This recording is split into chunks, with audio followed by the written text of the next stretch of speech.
The PlayStation 2 classic Metal Gear Solid 2 was once my favorite game, or at least in the top 10. In 2017, I made an hour and 42-minute video talking about why. Most of that time was spent telling you what happened in the game scene by scene, but that's neither here nor there.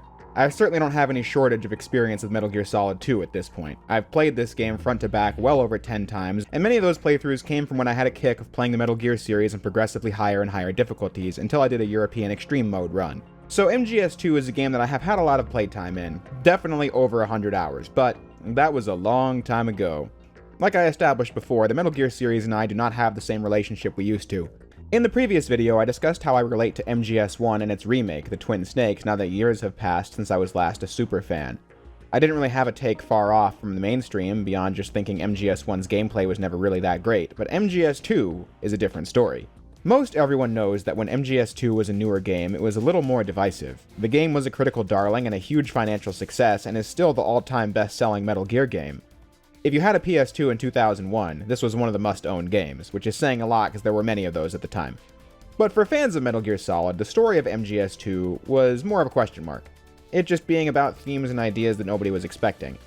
The Ryden bait and switch not helping matters.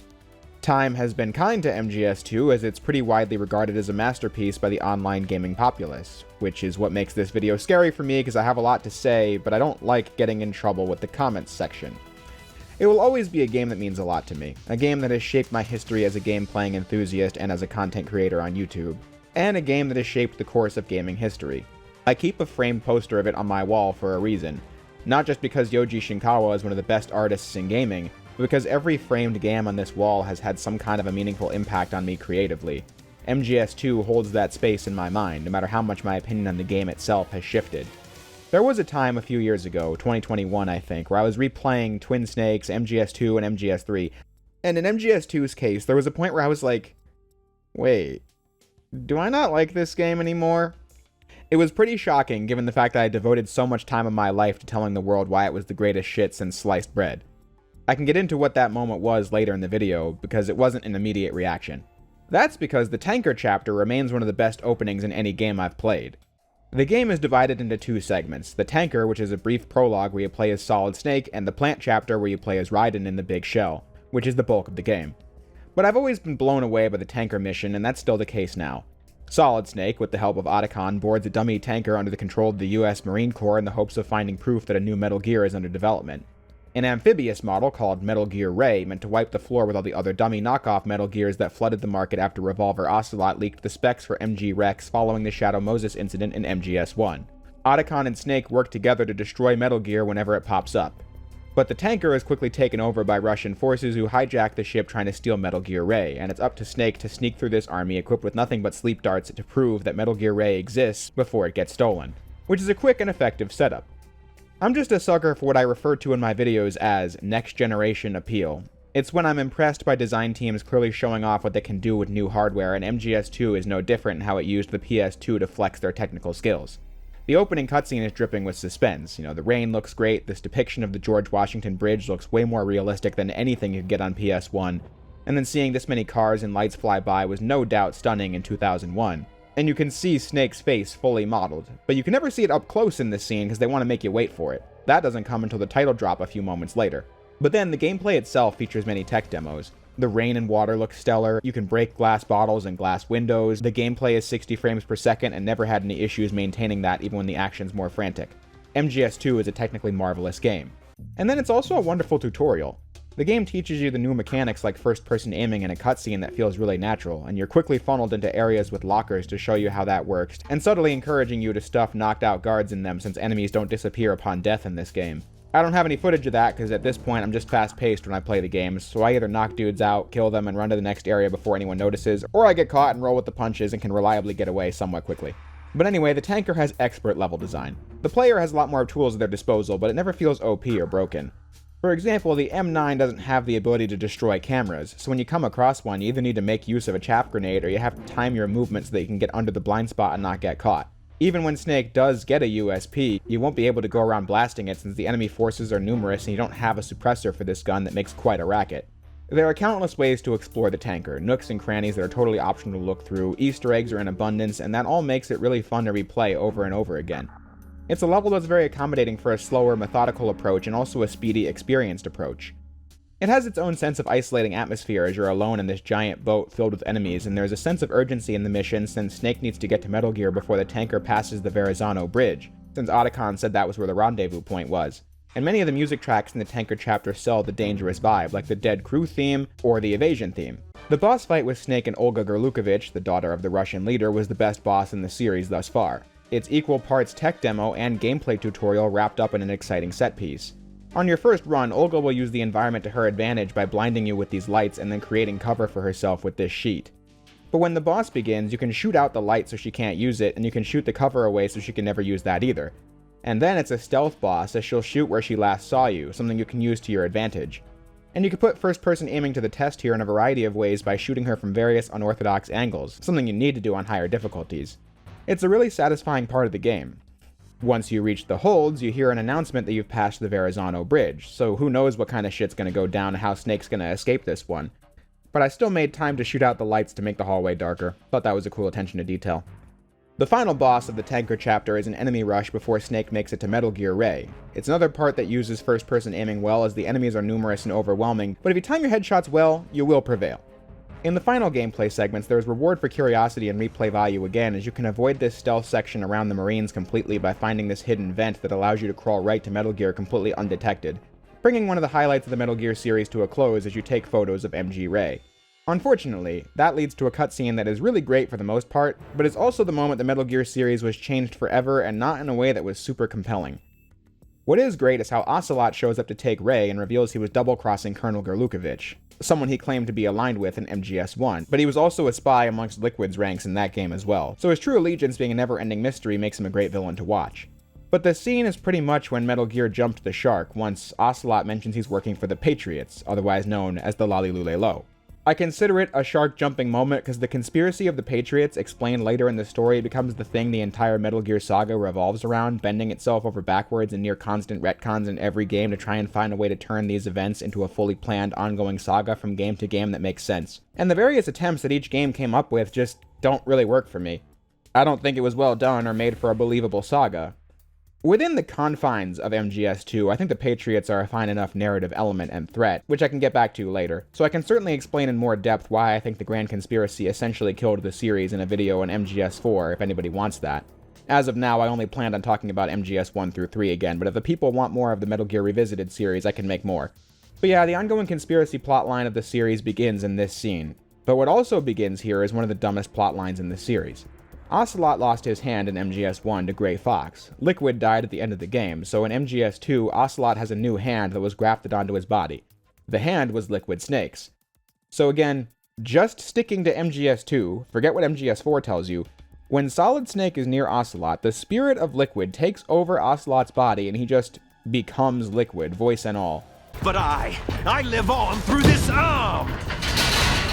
Liquid's arm. Obviously, weird supernatural shit is not unusual in the Metal Gear Solid games, but Liquid Ocelot just feels like such an asspull that makes no sense and is only relevant in the story for 2 scenes and thus adds very little in this game. I feel like they just liked Liquid as a villain and foil for Snake, and having killed him off was something they considered a mistake, so his fucking ghost takes over Ocelot via his arm. Like, I don't even know how to describe it. MGS villains having insane superpowers feels believable in universe, but that sentence I just said, Liquid's ghost possessing Ocelot and giving him Liquid's voice via his arm, it just sounds really stupid, and when you watch it, it feels pretty dumb as well, and on the replay, it feels really unnecessary. It just reeks of not being confident in the story that they had, since they bring Liquid back in this contrived way, and it begins a long-standing tradition of Metal Gear games making up anything to keep the saga going. But that's the end of the tanker chapter. Liquid Ocelot escapes with Metal Gear Ray to link up with Solidus Snake, who Ocelot is still working with, as Snake's fate is left unknown. The real game begins 2 years later. The tanker's destruction caused a big oil spill, and an offshore cleanup facility called the Big Shell was created to contain and eliminate the issue. The President makes an appearance at the Big Shell, but that's when a terrorist unit called Dead Cell takes over the facility. Fortune, Vamp, and Fat Man led by Solidus Snake and Revolver Ocelot. At their disposal are the Russian forces that have, under the command of Olga, become an army for hire after the tanker incident. The terrorists demand that the government turn over $30 billion in exchange for the president, or they'll blow up the Big Shell and release the toxins in the water, creating an environmental catastrophe. Foxhound sends in rookie agent Ryden to infiltrate the Big Shell, rescue the president, and stop Dead Cell. As everyone should know by now, this is the moment that divided the audience back in 2001, because in no part of the game's marketing were you told you were only going to be Snake for a brief bit.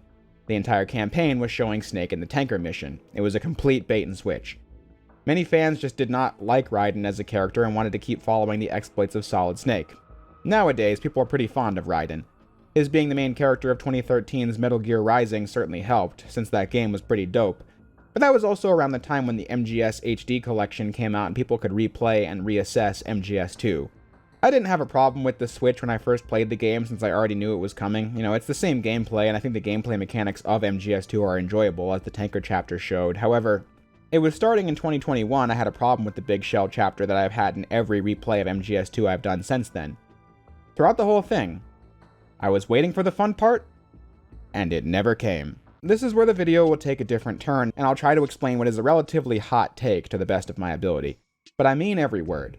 I used to praise the living daylights out of MGS2 and its gameplay and pacing, and I would say go watch those old videos for proof, but since most of them are private or unlisted, you can just take my word for it. By 2021, I stopped giving a shit about the story of Metal Gear and just wanted to replay the games for the gameplay, MGS2 being one of my favorites, so I was playing and waiting for it to become the awesome game I remembered, and that moment just never came. I was really bored of it, and that has remained to this day. In the previous video, I was able to look past the gameplay flaws of MGS1 and see that when you play the game with the cutscenes, it is an exciting game to play through with a gripping story. A story connected by boss fights and atmospheric locations. MGS1 just clicks together really well.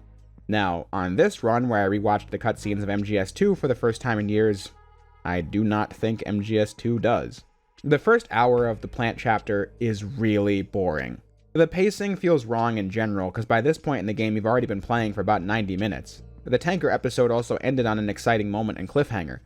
The story fades to black and reopens 2 years later with an entirely different character and status quo, so the story effectively stops dead in its tracks and starts over again, which makes it feel really slow and boring. But then nothing really happens except Ryden getting codec calls and having info explained to him for lengthy stretches of time. There were a lot of cutscenes in the first hour of MGS1, but let me break it down. Within the first hour of gameplay, with cutscenes mind you, Snake had made it to the elevator of the cavern, you made it inside the facility by sneaking through the heliport, you crawled through the vents, found your way to the elevator, attempted to rescue the DARPA chief, escaped the cell with Meryl, found the tools to break through the walls in the basement, and tried to rescue the Armtech president, fought Revolver Ocelot, and made it back to the tank hangar. That's all in an hour. Already, you've done a lot of sneaking, exploring, and set pieces while watching cutscenes. In the first hour of playing as Ryden, you made it to the elevator, which, from the moment the story begins to the moment you reach the elevator, takes 20 minutes. You avoided some very basic enemies, found an M9, watched a really long cutscene where Vamp is introduced but with no gameplay to back it up, walked through more empty rooms and found Peter Stillman and are told via a very long cutscene what you need to do to disarm bombs. Notice how, compared to MGS1 or the tanker episode, that's like nothing. The guards you do have to avoid don't feel that satisfying to get past because you've already learned the sneaking basics in the tanker episode. So I was left sitting there for the first hour, bored out of my mind because I've played this game a dozen times already. So when the gameplay is basically nothing but walking to the next cutscene, it's then on the story to maintain my interest on a revisit. A story that, mind you, I haven't watched all the way through in 6 years. But here's the issue. That wasn't pulling much weight either at the start of the game. Ryden is backed up by the Colonel and his girlfriend Rose. Those are the only people on Ryden's support team, unlike the cast of colorful characters Snake got to interact with in MGS1. Ryden has no rapport with the Colonel, unlike Snake, and he and Rose do very little else besides get into debates about their relationship that the audience has little reason to be invested in at this point in the story, like wondering if he remembers what day tomorrow is and him saying no. But that's not even the issue. And the problem is Ryden himself. Towards the start, you might get the idea that he's some kind of try-hard dork. There's a terminal in front of the elevator, a node. Did you say nerd? Not nerd, node. Oh. But that's not the case, since he doesn't say anything like that for the rest of the game. No, instead, the talking point I often hear about why Ryden is a genius character is because he's effectively the anti-Snake. Not only are you not playing as the badass and lovable dude from the first game, you're playing as somebody who's the opposite. But for me, therein lies the issue. When you're following a character who is meant to be the opposite of cool, charismatic, funny, witty, and tough, you get a protagonist who has no personality at all and has all the charisma of a black hole.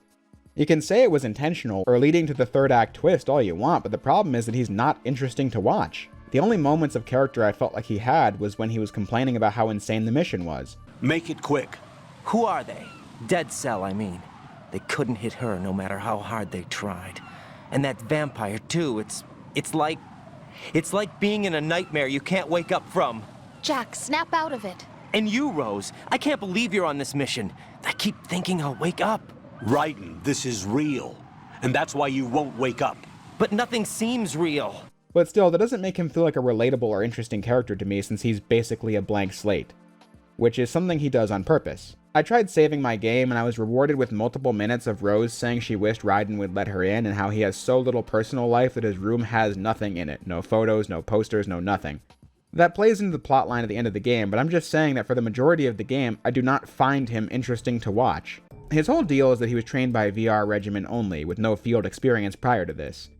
Interesting commentary about the way video games are used as military recruitment propaganda, but I don't care about Ryden at the beginning of the game because he doesn't give you anything to care about. The only interesting plot lines are that Snake and Otacon have also raided the Big Shell and are up to something we don't know yet because Snake is running around calling himself Pliskin and a skinny techie was reported as getting onto the Big Shell alongside SEAL Team 10.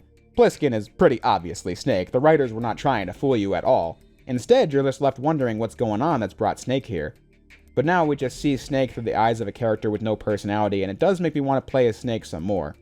Another interesting plotline is that Snake asks Ryden if he's Foxhound, but then informs him that Foxhound was disbanded 4 years ago.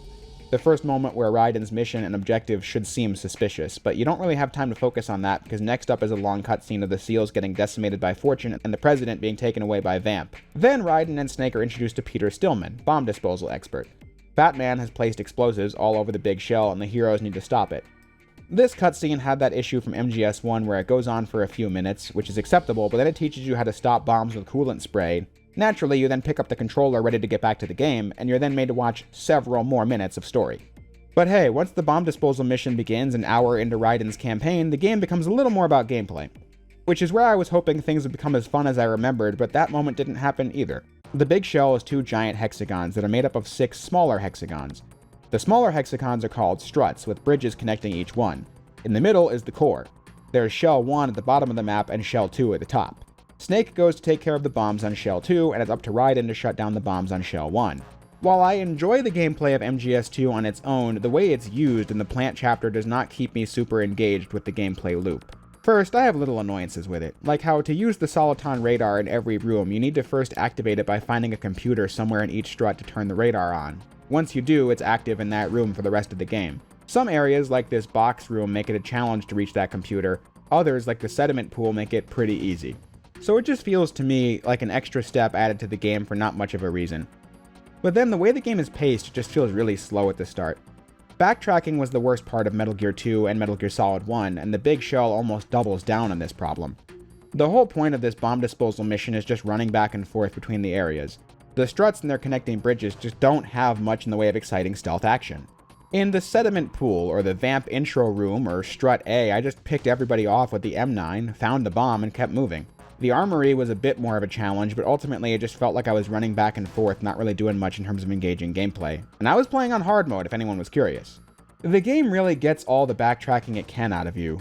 I made sure to do Strut A last, because I knew you'd have to run back to Strut A for the final surprise bomb, but then what I forgot was that you need a special sensor for it, need to run all the way back to Strut C to get it, and then all the way back to Strut A to get on the elevator.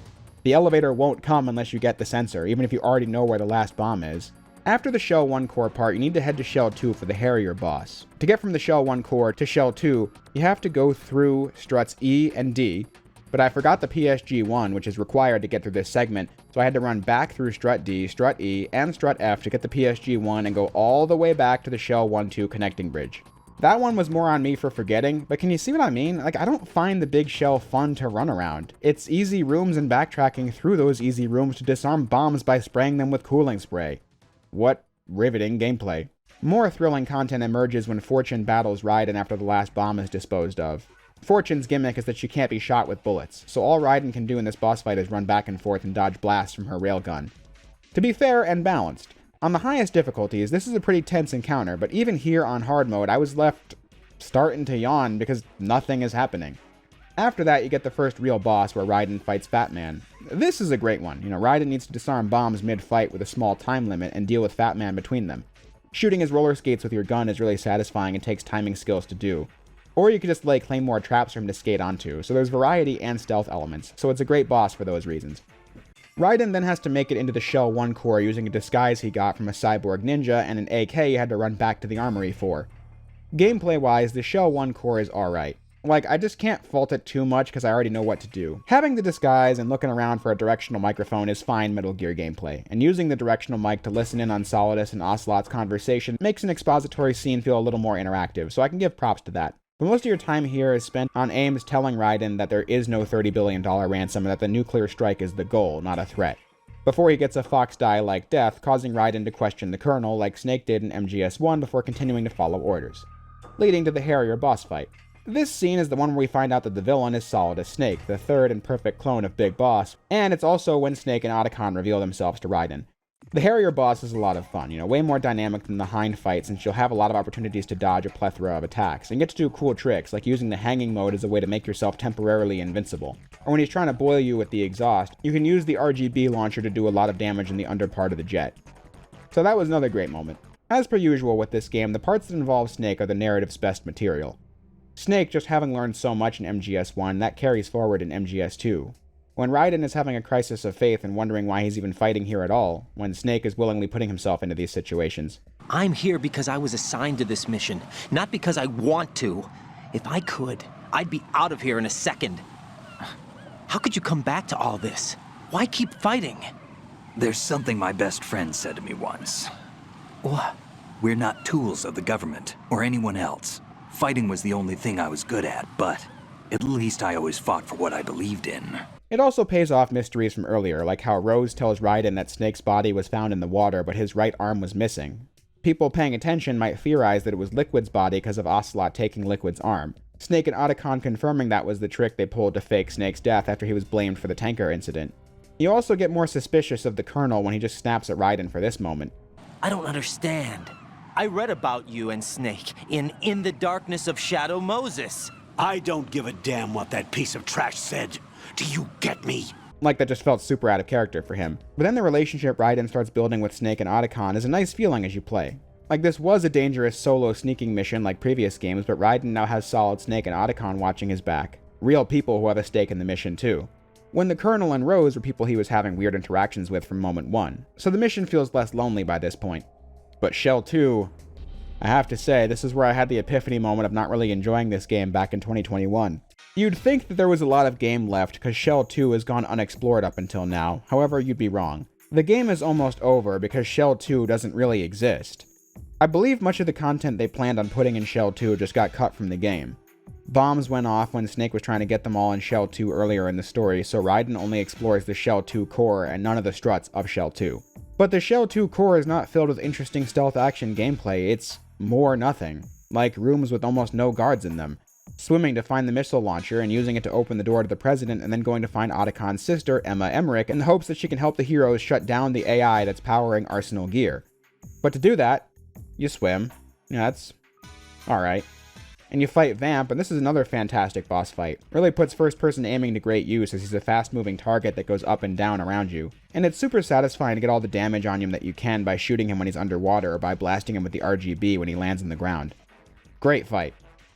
But then comes the Emma rescue mission. Something I often hear is that, unlike other story-heavy modern games, at least the Metal Gear games were about gameplay when you weren't watching those cutscenes. And like, this is the game you're referring to?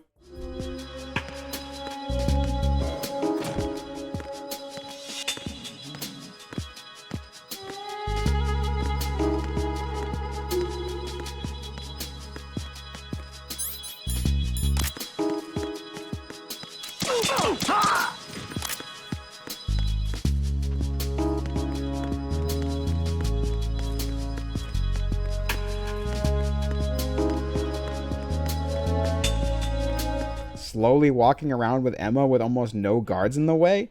The ones you see can easily be disposed of with the M9, and the ciphers are made useless by the chaff grenades, so you can just keep slowly walking around while you fucking spray bugs away with the coolant spray.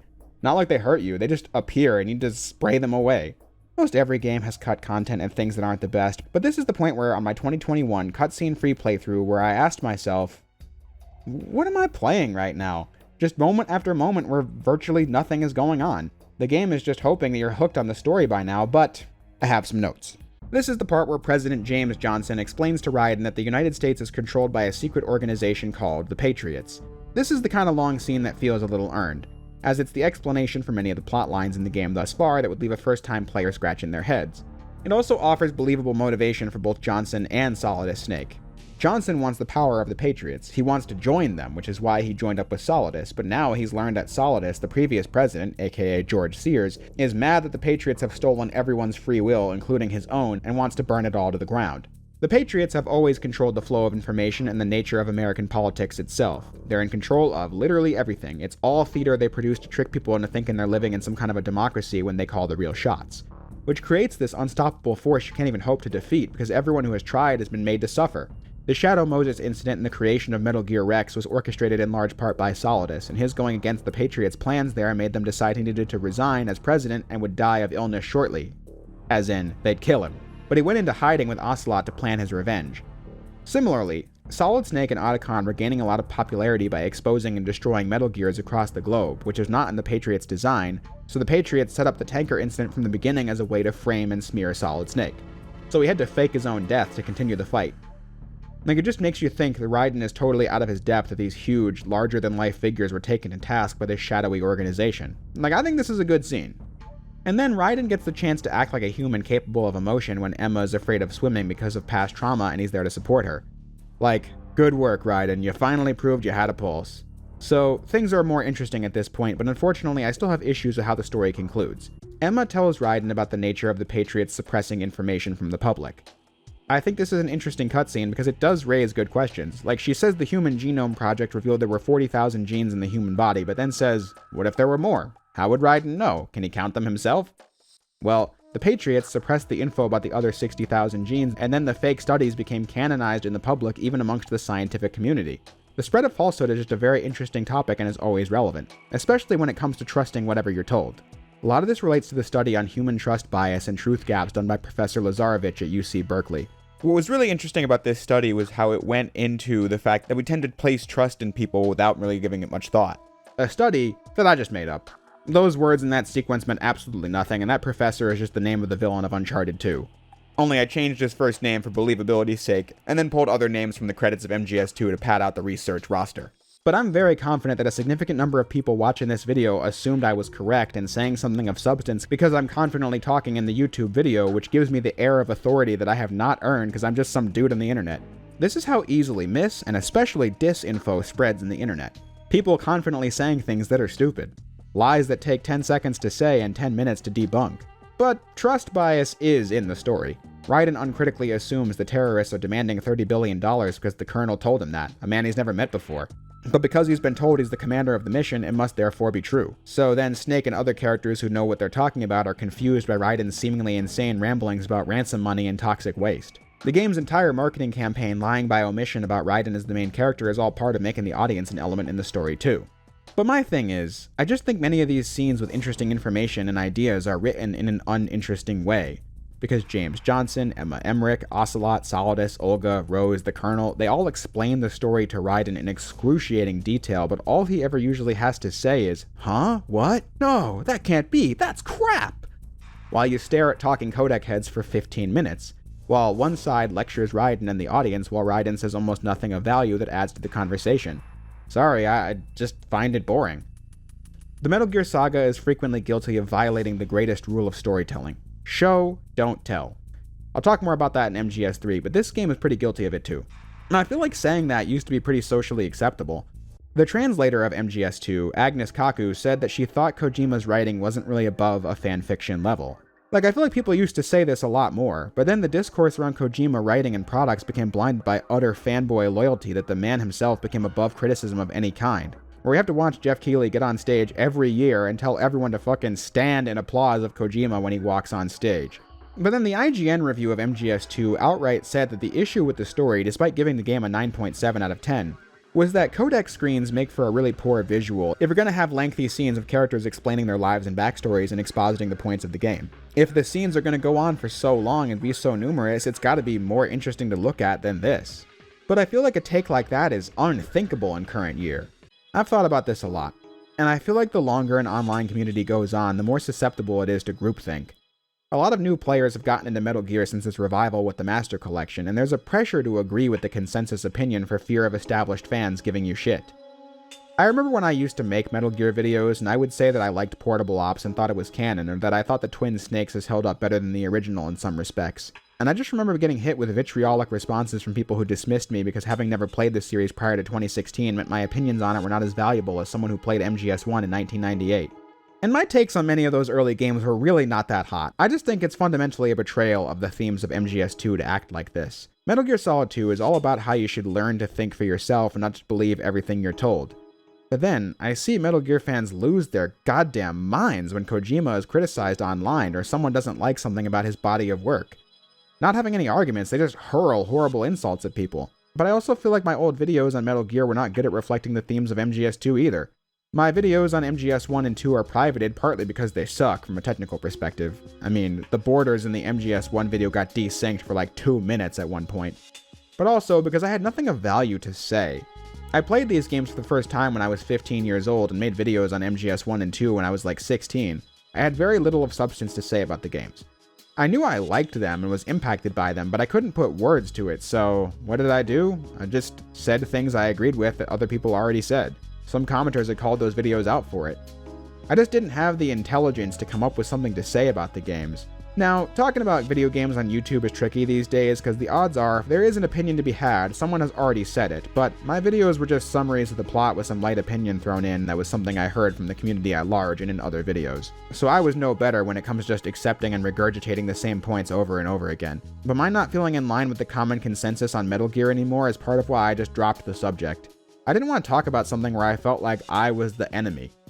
When people who are fans of this series genuinely believe that you have to be smart to enjoy the story of this game, not that it's just a clusterfuck. Like, yeah, you gotta be a real scholar to enjoy the story of a game that explains itself to you in detail.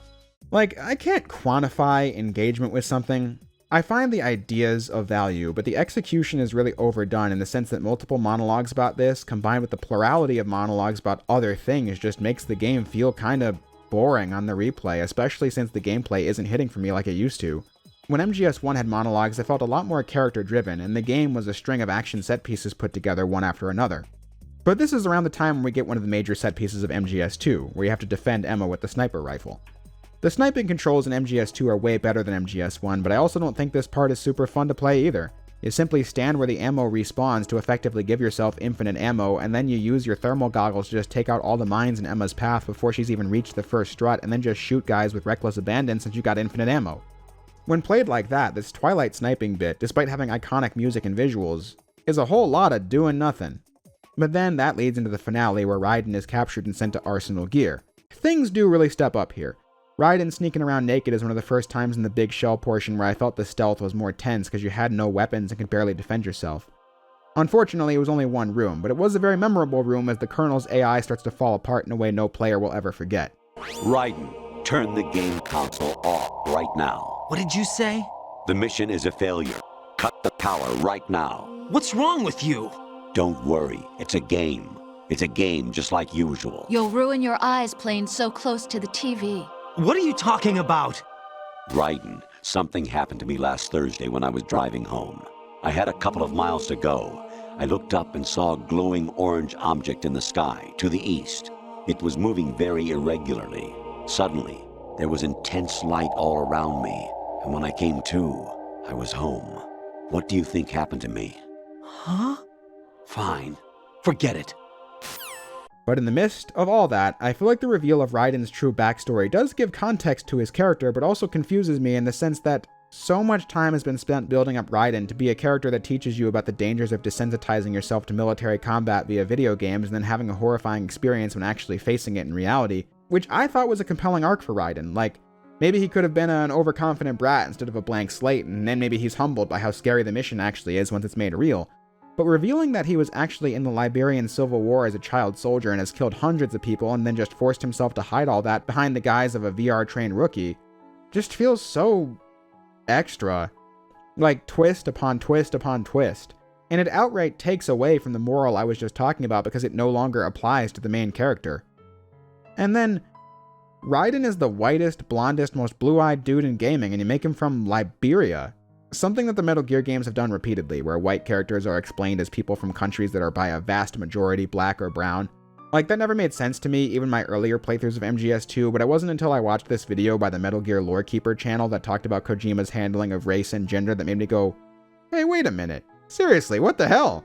On that note, the translator of MGS2 also had something to say about Kojima's writing and how it pertains to foreign countries, pointing out that, in his writing, he has a lot to say about American militarism, but a lot of that exposure comes from action movies and stuff. Like she'd said in the script notes that it would be like, oh, just like this movie here, or that movie there.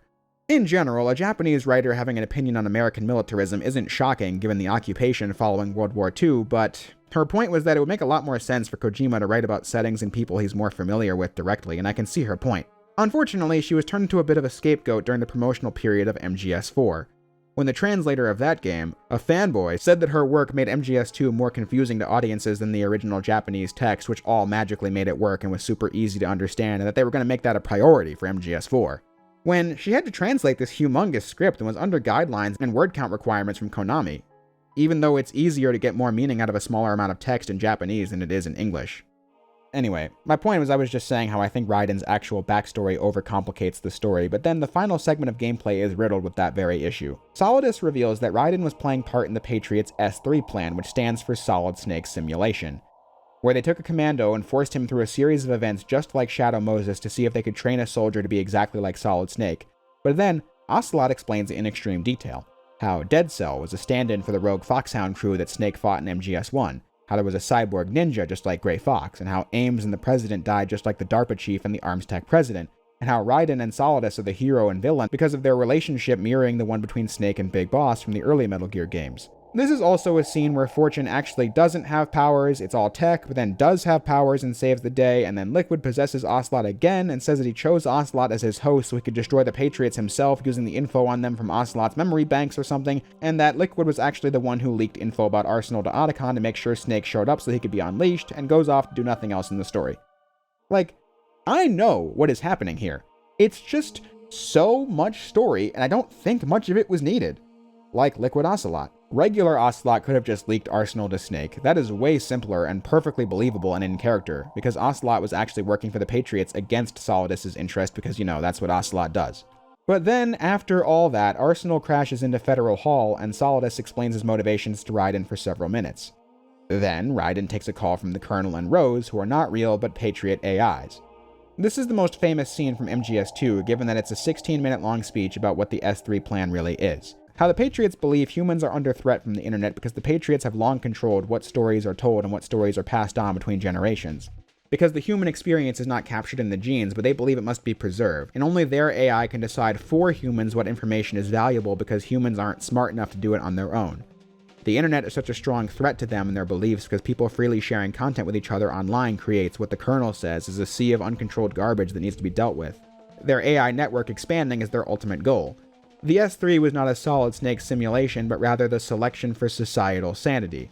S3's goal was to see if they could, with a couple of connected facts, force an outcome that goes exactly to their designs. This Big Shell incident was proof they could, and proof they were ready to take on the sea of contextless content people produce on the internet. The Shadow Moses parallels have nothing to do with recreating Snake, they just happened to pick that backdrop to see if they could recreate it. But I have a problem. If that is what S3 really was, then I just think the Shadow Moses repeat element feels really pointless. If S3 was a Solid Snake simulator, then that naturally is a payoff to the story as is, and you could maybe consider it a commentary on sequelitis. However, spending several minutes explaining how the whole story was about recreating Snake, only to then spend several more minutes saying that that's not true and was about this completely other thing, is just bad writing. Like, look, if a story really needs to explain itself and then re-explain itself one scene later, I just don't think the writing was effective at getting the point across throughout the story. Show, don't tell. It makes the sequelitis element feel less commentary and more like a lack of ideas. I mean, by the Patriots' admission, the Big Shell incident could have been anything. Could have been something original or more fantastical. The Shadow Moses part was a coincidence. But since Metal Gear Solid was already a game that shamelessly used plot beats and set pieces from Metal Gear 2, like a cyborg ninja back from the dead, and a stair chase, and an elevator ambush, and many more things, it just makes the series seem like it's been reusing the same ideas over and over again. And then the next game was an MGS1 remake. No wonder MGS3 feels like such a breath of fresh air. But I have to repeat for the dozenth time. I find this scene interesting. I mean, we've all seen, especially recently, AI slop all over YouTube and TikTok and Facebook and all these platforms, and so the internet is becoming a cesspool of trash, and it already was turning into a toxic soup of mis and disinfo, which will only get worse with this AI crap. So, that lived experience we all have makes MGS2 more interesting to revisit, especially when you consider both sides of the debate, how the Patriots maybe have some kind of a point. But the thing the Patriots AI is actually talking about is that they don't believe humans are worthy of passing on their own storylines in their own virtual communities. On the other side, the truth is, the internet has given a voice to the voiceless and given people community who would otherwise never meet, myself included. It shows that it has incredible power to preserve life and experiences beyond anything ever before it, especially when people have the freedom to express that, not just doing and saying what they're told by some all-powerful AI. I think that's great stuff. But when the delivery of it is in these monologue codec scenes that are full of other rambling schwarbage about Solid Snake simulators and nanomachines, I just think it turns your brain to mush by the end because it's 40 minutes of story and dialogue. To add insult to injury, right after this 16-minute dump of info, we still can't just get to the boss fight because Solidus then goes, "By the way, Jack, I killed your parents." Like, damn, did he kidnap the dog too? It's just such an unnecessary 11th hour twist. Ryden could have just been an orphan that Solidus turned into a living weapon as a child. That's fine. That's more than enough. Ryden already has plenty of reasons to beef with Solidus. He wants to stop fighting despite the Patriot AI, but then they tell him that Olga's child and the real Rose will die if he doesn't do it, so he's forced to be part of their script once more. And then Solidus wants to kill Ryden to hopefully find the Patriot's location via his nanomachines. You don't need 3 more minutes to pile in more shit. But by the time I finished the game, I was left with a lot to think about. Like how it's probably easy to draw the conclusion that I hate this game or something dramatic like that, when that's not really the problem. I think compelling art can be discussed in depth and talked about to see what it means to various people. I'm not the end-all be-all authority on anything. Obviously, MGS2 is a postmodern masterpiece to a significant portion of the Metal Gear community. I'm not here to say that's an incorrect opinion to have. What I'm here to explain is how I fell out of love with a game that used to be one of my favorites. Because when replaying it, I think the game is really boring and then the story is not holding its weight like the plot of MGS1 did. I think it's overwritten and boring to watch. The kind of thing that I don't think anyone who wasn't already invested in Metal Gear could ever find that compelling. It's not valueless or a shitty game. That's not the point of the video. The game having so much to say is why this video can be so long. It's a fantastic game when you look at the production values and how well made the game is, but it just does not click with me anymore. So then you might wonder, why is it still on my wall of important games when I could have just put MGS3 or MGS5 or a game that's not Metal Gear at all like Ace Attorney or Ocarina of Time there? That's because it is simple to find your own meaning in the madness. MGS2 is always a game I'm going to remember and feel inspired by because of the things it does that work for me. Which really just boils down to Solid Snake. I already said way earlier that his character is one of the most compelling plot lines in the early game, but by the end of the story, I think he's one of the most compelling characters I've ever seen, easily my favorite appearance of Snake. I already talked about why he was cool in the Tanker chapter and how much his character has grown since MGS1, but here, we see Snake take on a role that's unlike anything you'd expect from him. Snake plays the part of the wise old sage in Ryden's story. And you typically associate certain characteristics of that archetype, like being a warm presence in the protagonist's life, for example. But here, Snake is the kind of friend in this game who tells you like it is, regardless of what you want to hear, but everything he says is really supportive nevertheless, with the perfect amount of snark alongside it. Sorry about earlier. I had to use you as bait to gain access to Arsenal. It worked. Why didn't you tell me about Olga? You never asked. Not happy about that? Get over it. Snake is the glue that keeps this game together for me. Personally speaking, I'm just not used to this kind of character playing this role. A character like Snake is usually the protagonist at this point in his story, and he's often the kind of character who embraces his legendary badass status. But he's pretty honest with Ryden that he was just a name to exploit. A conversation can be had about the Metal Gear series' relationship with military violence, but at least on the surface, having a tough guy character like Snake in an action game talk candidly about who he is and what he does really affected me when I was 15. It wasn't something I was used to in military action type stuff. Ryden, we don't carry guns to take people down. We're not here to help some politician either. You can say that because you're a legend, a hero. I'm Jack the Ripper, a dirty reminder of a terrible mistake. Legends don't mean a whole lot. I was just a name to exploit, just like you. People will remember only the good part, the right part of what you did. There's no right part in murder, not ever. As Snake drops these bars of wisdom that have stuck with me ever since, Like you can always turn the ship around and do good things, and that it's valuable to find something to believe in and pass it on to the future. You can stop being part of a mistake, starting now. What am I? What am I supposed to do?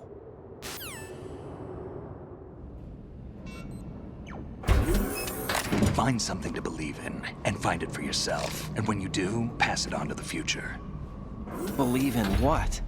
That's your problem. Snake just has this sensitivity and vulnerability to him in MGS2 that's completely shameless while still being an action movie badass. Like when Otacon's distraught over his sister's death, Snake quickly gives him a task to take his mind off of it and tells him how valuable he is. You've got your job, we've got ours.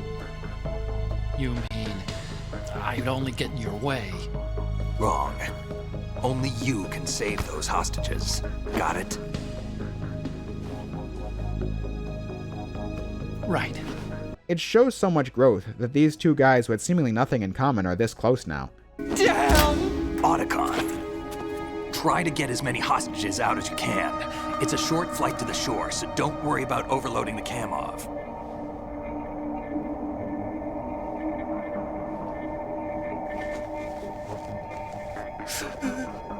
Leave it to me.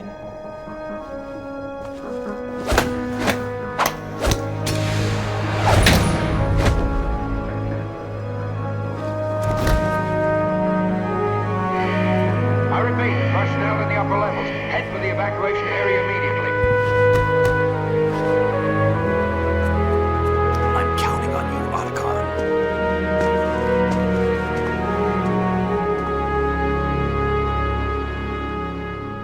Forget any action scene. Snake's hug with Otacon is one of my favorite Snake moments because it just felt real. I don't know what other word to use to describe it.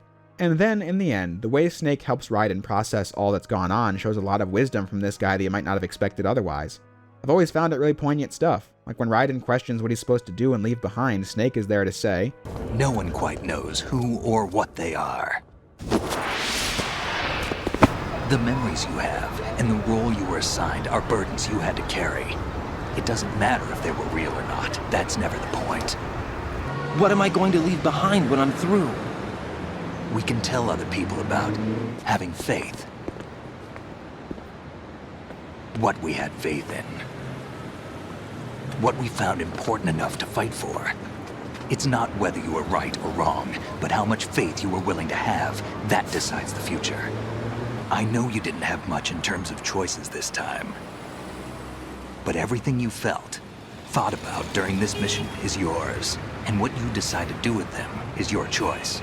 And even when Ryden reflects on his time being manipulated by AIs, that there were also good learning moments here too, and Snake validates that as well, and that Ryden's free to choose whatever path he wants because that's the right we all have. They taught me some good things too. I know. We've inherited freedom from all those who fought for it. We all have the freedom to spread the word, even me. I hope you can see what I mean now. Regardless of how I feel about the story of MGS2 as a whole, or even how I see the gameplay when looked at from the macro level, this game will always mean something to me because of Snake's wisdom. Many of these lines have guided my life and how I want to engage with the world I live in. Snake's philosophy on the beauty of human life and preserving what we have in its full context for future generations really meant something to me. I was pretty new to the YouTube game back when I first played this game, but it got me to see it in a new light. I wasn't just talking about games, something I always wanted to do. I was making something that will one day be something that's a record of me that can be preserved for future generations of family, and that's really powerful stuff. I've thought about my time on the internet like that ever since I played this game, and I think that's pretty dope. That's the message of the story. That the Patriots are wrong because of the internet's power to connect people and preserve the good and the bad of the human experience. That's how I found meaning in the madness, and why I still feel a lot of emotion watching the ending of this game. Yeah, I think Liquid, Ocelot, and the Patriots are the moments the series lost its way and never quite recovered, and yeah, I think most of this game is boring as hell. But the game means something to me, and that's fine that I don't like the rest much. And it's fine that other people feel totally different than me. That is, after all, the moral of the story. Life isn't just about passing on your genes. We can leave behind much more than just DNA. Through speech, music, literature, and movies, what we've seen, heard, felt, anger, joy, and sorrow. These are the things I will pass on. That's what I live for. We need to pass the torch. and let our children read our messy and sad history by its light.